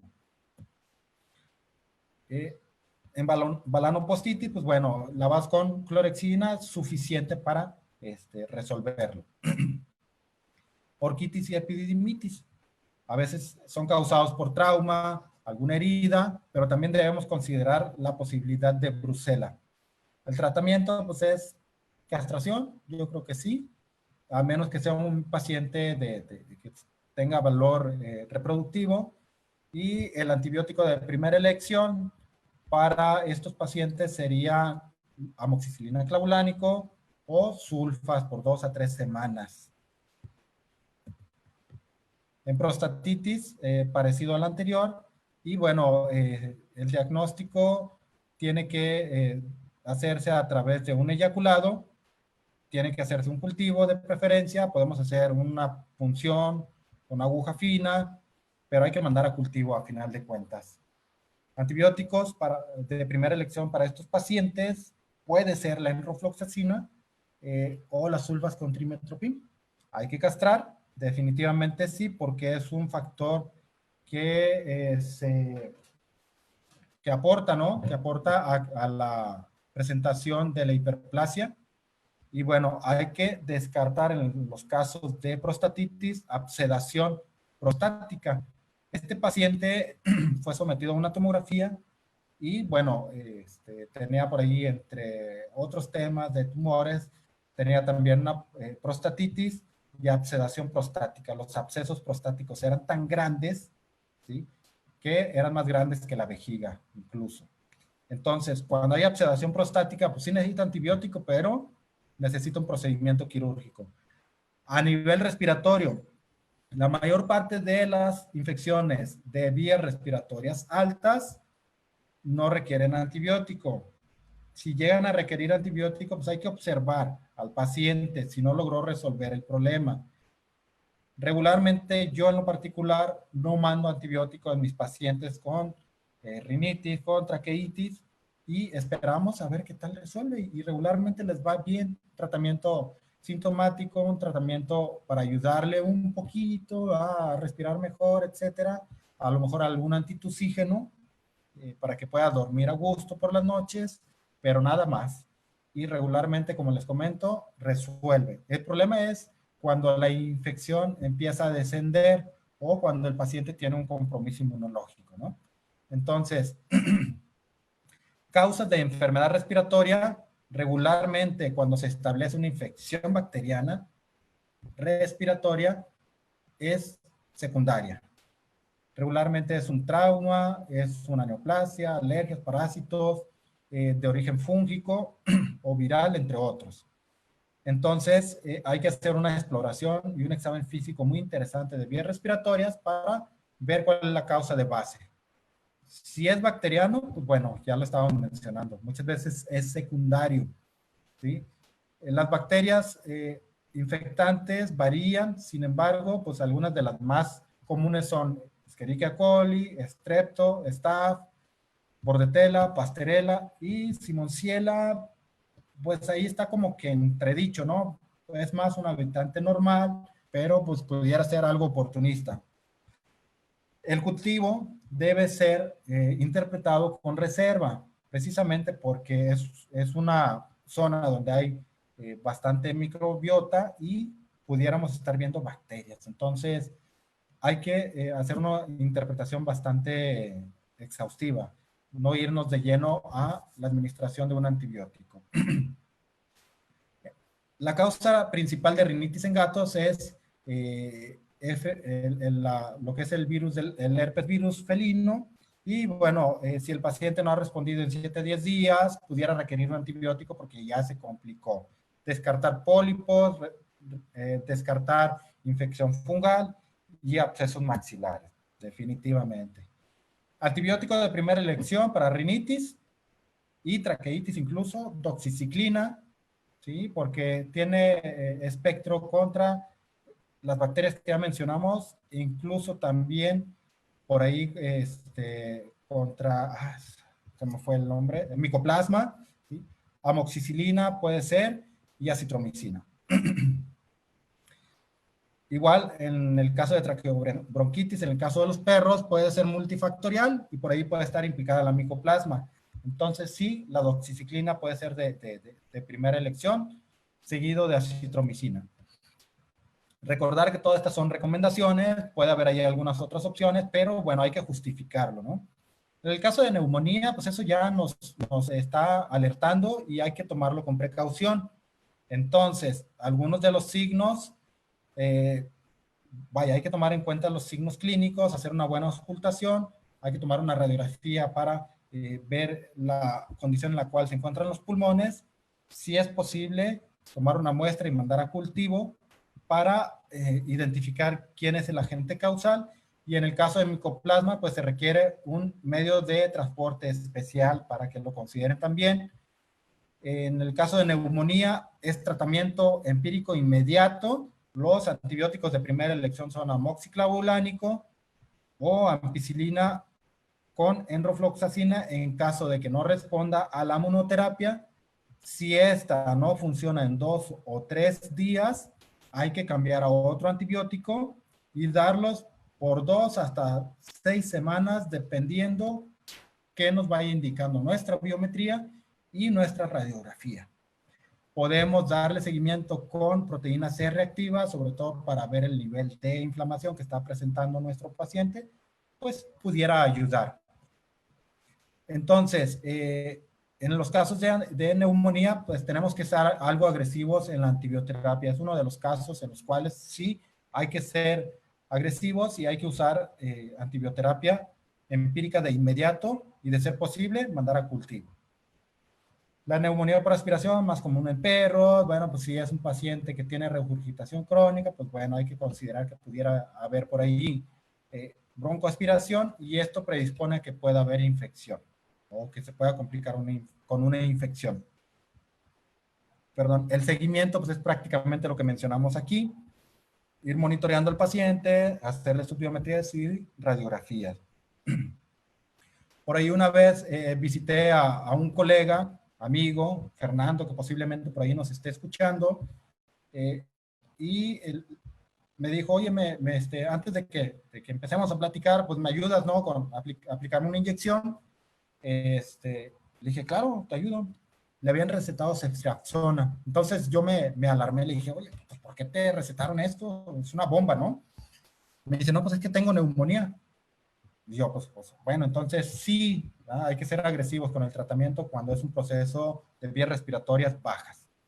En biotórax, ni se diga, es mandar a cultivo y es darle seguimiento muy parecido a lo que acabamos de mencionar en neumonía. Sin embargo, aquí pues hay que considerar que si es por trauma o por un cuerpo extraño, etcétera, pues la variedad de bacterias que pudieran estar causando el problema es muy amplio. Entonces son pacientes complicados y son pacientes que requieren una atención de emergencia. En el caso de sepsis no la vamos a describir tanto por dos razones. Es un tema muy amplio y pues básicamente nos queda poco tiempo. Más bien nos vamos a pasar directamente a, porque ya lo mencionamos un poco en el tema de gastro, nos vamos a pasar a directamente cuál sería el manejo de una sepsis, independientemente de todo el tratamiento con fluidoterapia, etcétera, etcétera. ¿Cuál sería el tratamiento con antibióticos? Este debe ser enfocado hacia 4 cuadrantes, que son lo que son un antibiótico para bacterias gram negativas, otro para gram positivos, aerobios y anaerobios.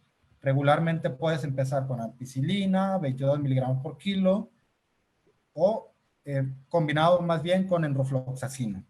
Entonces, para que lo consideren, y bueno, en el caso de sepsis, evidentemente hay que mandar a hacer un cultivo de inmediato o de urgencia, mientras vas dando tu antibioterapia y vas monitoreando al paciente con ya sea un leucograma para ir viendo esta dinámica, ¿no? De cómo se está comportando sus células de defensa, hacer extendido, citología de estas células de defensa, en específico de los neutrófilos, para ver si existen neutrófilos tóxicos que definitivamente van a existir en un caso de sepsis, y ver el grado de toxicidad de estos mismos para ir tomando decisiones de si debo modificar mi terapia de antibióticos en este paciente que está presentando septicemia. Finalmente, bueno, pues esto es lo que estaba mencionando aquí, ¿verdad? Ampicilina también, o clindamicina en combinación con enrofloxacina o gentamicina. Son algunas otras de recomendaciones para pacientes con sepsis. En conclusión, es inminente la resistencia bacteriana a los antibióticos. Es evidente también que existe un uso inadecuado de los antibióticos.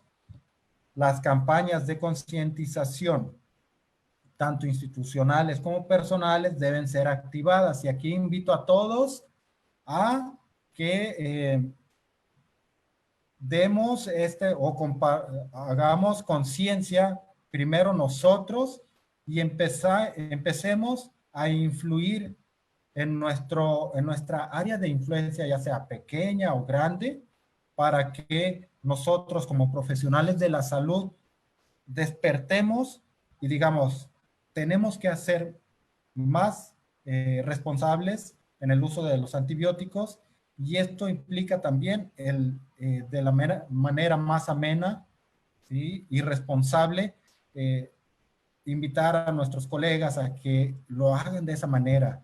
No soy poseedor de la verdad absoluta, pero toda esta información que acabamos de mencionar ya está documentada, ya está por ahí previamente publicada. Existen lineamientos que me permiten dar estas sugerencias y muchas veces yo mismo las he probado y funcionan muy bien.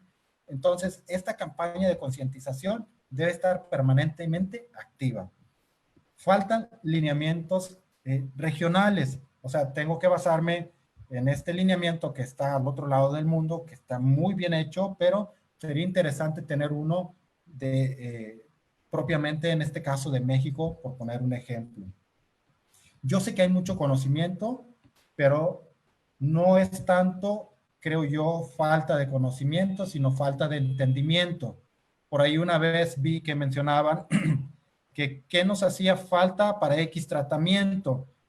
Y pues yo dije, pues leer, ¿no? Porque los tratamientos ahí están a nuestra mano. Entonces, los invito a buscar, a empaparnos de conocimiento, pero sobre todo, entender todo ese conocimiento para poderlo llevar a la práctica y también influir en nuestros colegas. Finalmente, es responsabilidad de los profesionales de la salud encabezar el despertar de conciencia del uso racional e inteligente de los antibióticos. Finalmente, pues bueno, quiero agradecerles por todas sus atenciones. Yo soy Luis Mesa. Aquí está mi correo por si alguien quiere que le comparte esta presentación. Con todo gusto se la comparto y toda la información que sea necesaria. Y bueno, concluyendo con esta frase, ¿verdad?, de Albert Einstein, que dice que hay una fuerza motriz más poderosa que el vapor, la electricidad y la energía atómica, y es la voluntad. Tiene que haber voluntad por parte del gremio de médico para poder cumplir, pues ahora sí que el uso responsable de los antibióticos, que a final de cuentas nos afecta a los pacientes, a nuestros pacientes, nos puede afectar en algún momento a nosotros, y pues bueno, espero que esta presentación, a pesar de las fallitas que hubo por ahí, en cuanto al formato que se me modificó y que se fue la señal, pero bueno, espero que haya sido de su agrado y estoy aquí para responder sus dudas. Muchas gracias. Doctor Luis Mesa, muchísimas gracias por esta plática. La verdad es muy útil para nosotros los médicos que estamos haciendo clínica allá afuera en la calle, en nuestras clínicas, en nuestros hospitales, en nuestros consultorios. Todos hemos recetado algún antibiótico alguna vez, y esta plática nos deja muy, muy clara la situación que estamos viviendo.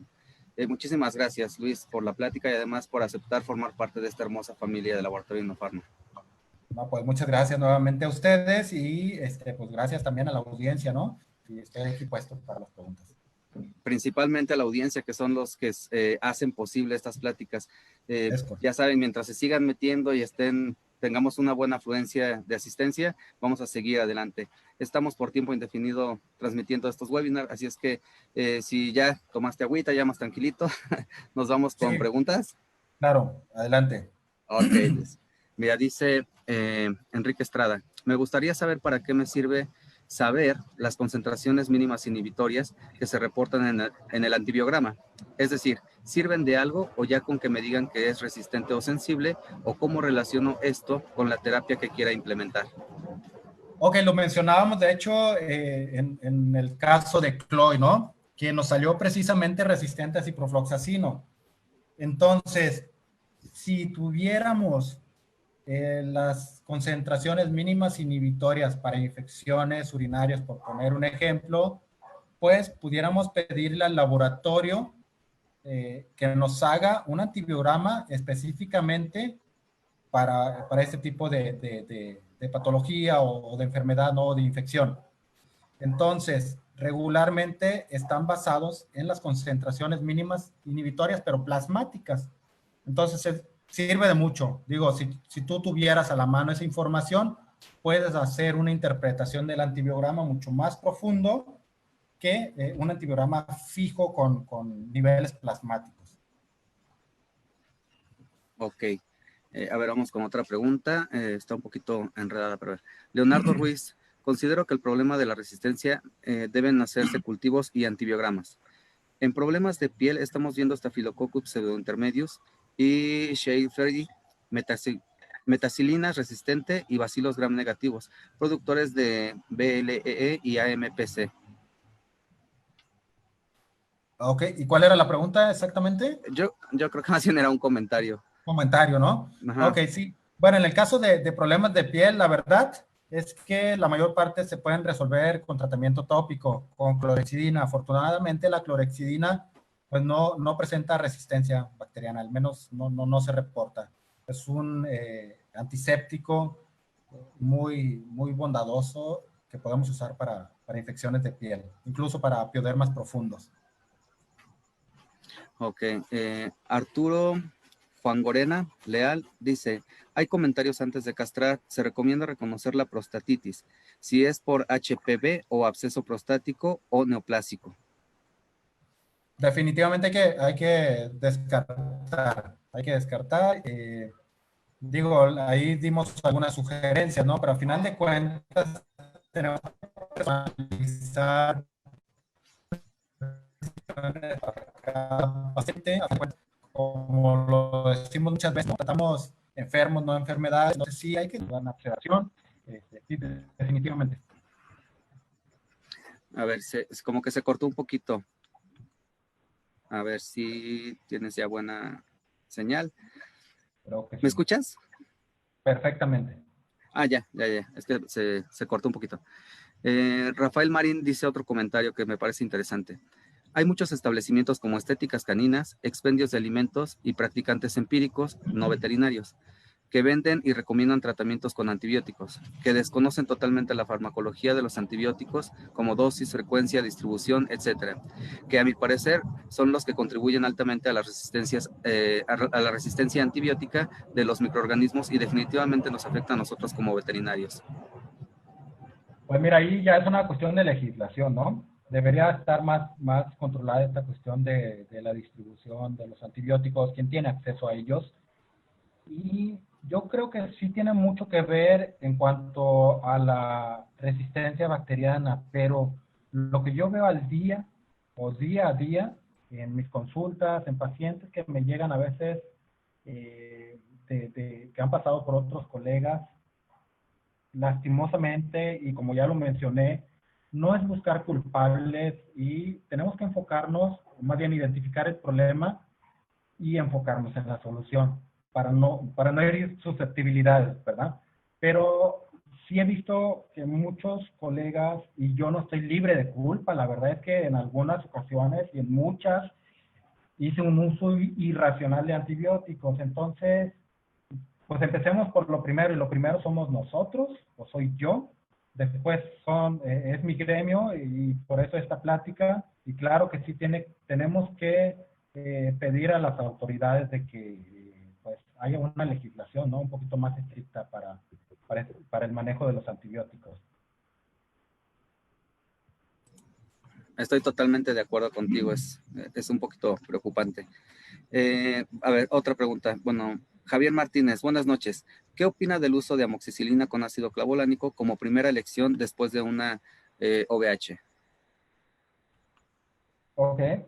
Sí, mira, nada más, ahí, por ahí, dentro de lo que estábamos mencionando, dijimos, por ejemplo, que el hacer una cesárea con los niveles, con las, ¿cómo se llama? Con las características de asepsia y con un quirófano esterilizado, todo el material debidamente esterilizado como debe ser, incluso no necesita la administración de un antibiótico, ¿sí? Así lo menciona. Pero sabemos que muchas veces en cuestión de infraestructura estamos un poquito limitados, entonces hay que personalizarlo.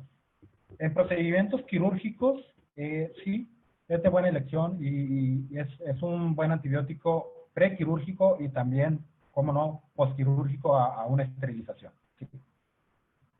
Pero no una quinolona, definitivamente. Ok, muchas gracias, doctor. Eh, Lina Acosta, doctor, ¿recomienda utilizar hipoclorito para tratar procesos bacterianos en otitis internas en perros? No, no, en piel sí. En piel sí se puede usar hipoclorito con ciertas diluciones, pero en oídos no, hay que cuidarlos mucho. En oídos podemos usar el ácido acético, que es el vinagre, pero pues mejor usar ya los productos que están debidamente, ¿cómo se dice? Pues etiquetados. Sí, no lo recomiendo. Ok, gracias, doctor. Otra pregunta, dice Marcela Alejandra Medina. Cuando en un antibiograma nos dan 5 opciones de antibióticos, ¿cómo hago para escoger el que me pueda dar más resultados o lo hago al azar? Ok, excelente pregunta. Pues bueno, ahí tenemos algunos antibióticos que son de primera elección o que son de primera línea. Si recordamos, puse una imagen con un triángulo donde poníamos los antibióticos que son de mayor relevancia o que tienen mucha importancia en medicina humana. Bueno, si en el antibiograma te sale, de todos esos que te salió sensible, afortunadamente, te sale alguno de estos, pues no lo elijas. Aléjate de aquellos que son para uso humano. Eso en primer lugar. Y en segundo lugar, pues elegir aquellos antibióticos que no presentarían tanta resistencia o que no son tan tendientes a generar resistencia. Hay otros factores que debemos tomar en cuenta, como es la distribución. Pues bueno, ya vimos ahí la nitrofurantoína, ¿no? Que me salió ahí para resolver, entre comillas, mi problema de peritonitis, pero no le iba a servir de nada. Entonces, Por eso es un uso racional de los antibióticos, incluyendo ahí la cuestión del antibiograma. Se tiene que hacer una interpretación, o sea, tenemos que poner a trabajar nuestro razonamiento, ¿verdad?, para elegir el mejor. Entonces, son algunos de los criterios que podemos tomar en cuenta. Muchos otros. Muchas gracias, Doc. A ver, Lucas Alcántara. Doctor, ¿qué piensas de administrar una dosis doble al inicio de un tratamiento con antimicrobiano?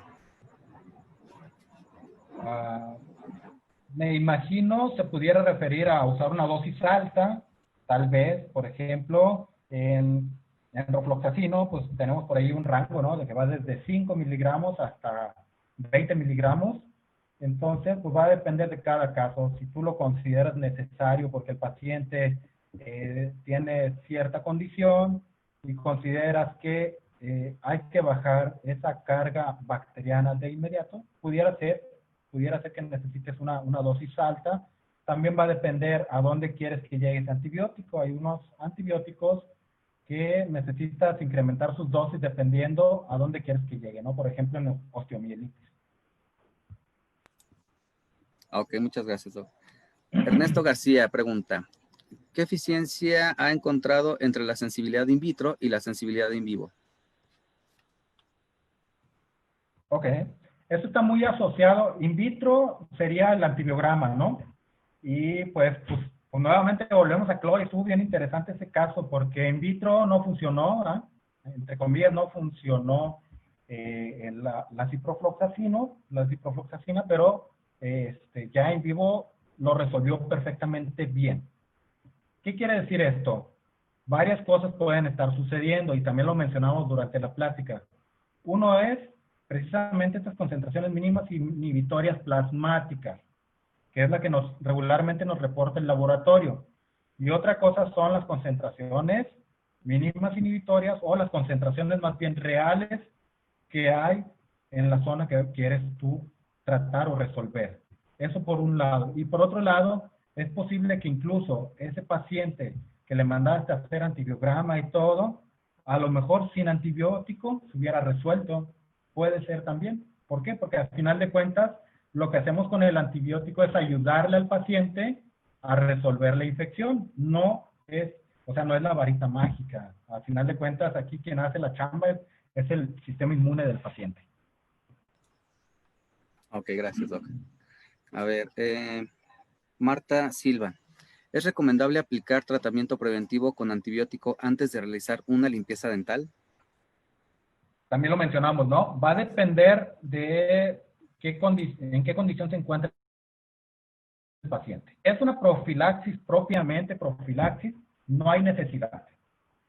No hay necesidad. Por ahí mencionábamos que a veces se llega a generar una bacteremia que se resuelve en cuestión de minutos, pero si llega a profilaxis dental, entre comillas, como normalmente llegan, ¿verdad?, que ya llegan con una enfermedad periodontal bastante seria, bastante avanzada, pues incluso necesitas mandar un antibiótico 3 días antes, incluso una semana antes para poder hacer el procedimiento.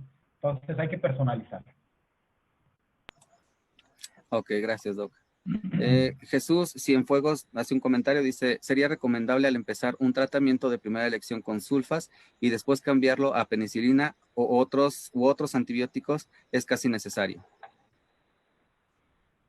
Depende qué está tratando, ¿eh? Ahí le faltó poner qué estaría tratando. Pero vamos a suponer que es una infección urinaria. Realmente si estás, o la infección que quieras, ¿no? Y el antibiótico que quieras. Si estás viendo una respuesta favorable, ¿para qué le voy a cambiar de antibiótico? No es necesario. Ok. Sigfrido Amor Chabelas dice, ¿cuántos días puedo extender como máximo el tratamiento con cloranfenicol a 30 miligramos por kilogramo vía oral, 2 veces al día, en pacientes con pielonefritis con susceptibilidad a este fármaco para no provocar toxicidad? No. Yo realmente usaría definitivamente otra opción. No lo usaría definitivamente. Y no lo uso y no sería mi antibiótico de elección. La verdad es que desconozco exactamente cuánto pudiera extenderme, pero finalmente el cloranfenicol es tóxico. Bastante. Ok, gracias, doctor. Ya terminamos con la sesión de preguntas, ya no tengo más. Pero les recuerdo que esta plática va a estar grabada en la página www.inofarma.com.mx. En la sección de webinar van a estar todas las pláticas para que puedan dar clic y los dirige directamente a YouTube para que la vean completa. Sí hubo un problemita técnico, pero duró 1 minuto. Había varios comentarios que había problemas. No hubo en la transmisión problemas, así es que en YouTube la van a poder ver completa, sin problemas. Luis, muchísimas gracias por habernos hecho el favor de darnos esta plática y bienvenido a esta hermosa familia de Laboratorio Inofarma. Al contrario, muchas gracias a los colegas y a ustedes, a Inofarma, por la invitación. Ya sabes que esta es tu casa cuando quieras. Ojalá que podamos contar con otra plática posteriormente. Ya te invitaré otra vez. Muy bien, excelente. Claro que sí, cuenta conmigo. Perfecto, Luis, muchísimas gracias. Pues yo quiero agradecerles a todos ustedes médicos que nos están viendo. Gracias a ustedes se hace esto posible. Por favor, no dejen de entrar, visitar la página, entrar a los webinars y dejar sus comentarios. Todos los comentarios son buenos para nosotros y si quieren alguna plática en especial, también nos la pueden sugerir y ya buscaríamos a un ponente que nos la pueda dar aquí en este espacio que tenemos. Muchas gracias a los colaboradores, todos los distribuidores a nivel nacional en la República Mexicana. En Guatemala ya estamos con Global Vet. En Perú estamos con Improvet. Y bueno, si tienes algún problema para conseguir los productos Inofarma, entra a la página que ya mencioné, en la sección de representantes. Mis compañeros representantes te van a atender con mucho gusto y si es necesario, una de mis compañeras promotoras te va a visitar. Si te interesa la distribución de nuestros productos, ya sea en México o en Latinoamérica, por favor ingresa a la página www.inofarma.com.mx y en la sección de exportaciones también te vamos a atender con mucho gusto. Doctor, muchísimas gracias. Con esto terminamos. Excelente. Hasta luego. Muchas gracias. Yo soy el doctor José Ruiz Zaragoza, gerente técnico de Laboratorio Inofarma y los espero en la siguiente transmisión que será el próximo miércoles a las 8 de la noche. Muchas gracias y hasta la próxima.